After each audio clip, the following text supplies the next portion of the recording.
যে রিক্সা চালক যিনি বঙ্গবন্ধুকে ভালোবেসে শুধুমাত্র তাকে ভালোবেসে জাতির জনকের প্রতিকৃতিতে ফুল দিতে গিয়েছিল, তিনি কোনো রাজনৈতিক দলও করে না।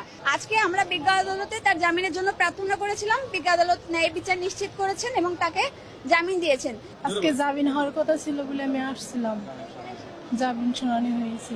আপনার হাজবেন্ডের বিরুদ্ধে কি অভিযোগ ছিল, কেন তাকে গ্রেফতার করা হয়েছে? কোনো অভিযোগই ছিল না। সে শেখ মুজিবুর রহমানকে নাকি অনেক ভালোবাসে, তাকে শ্রদ্ধা করে, সে কারণেই মনে করেন যে তার মৃত্যু দিবসের দিনকে ফুল দিতে গেছে।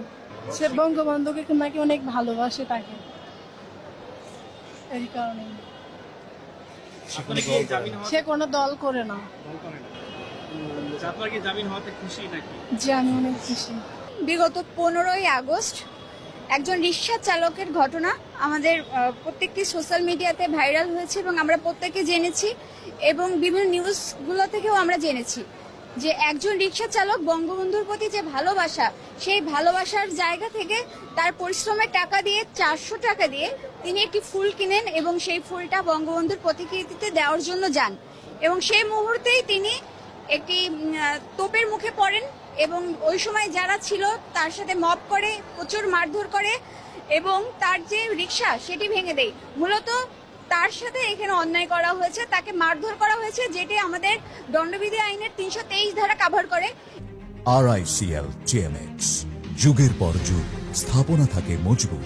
এবং তার যে রিক্সা ভেঙে ফেলা হলো, এটাও একটি আইনগত অপরাধ, তার সাথেই অপরাধ করা হলো এবং তাকে পরবর্তীতে এই মামলাতে গ্রেপ্তার করা হলো ধানমন্ডি থানার 3-4-25 একটি মামলাতে, যে মামলাটি এপ্রিল মাসে রুজু হয়েছিল।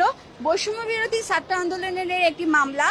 ওই মামলার ঘটনার তারিখ হচ্ছে 4 আগস্ট এবং 2024 সাল এবং ওই মামলাতে তাকে এই যে রিক্সা চালক যিনি বঙ্গবন্ধুকে ভালোবেসে শুধুমাত্র তাকে ভালোবেসে জাতির জনকের প্রতিকৃতিতে ফুল দিতে গিয়েছিল, তিনি কোনো রাজনৈতিক দলও করে না। তিনি আসলে এখানে তাকে যে ভিকটিম করা হয়েছে, তিনি একটি সাধারণ মানুষ। তাকে এই মামলাতে গ্রেপ্তার করা হলো 323, 326, 325, 307 মামলাতে, হত্যার চেষ্টা মামলাতে। সে নিজে ভিকটিম হলো এবং তাকে গ্রেপ্তারও দেখানো হলো।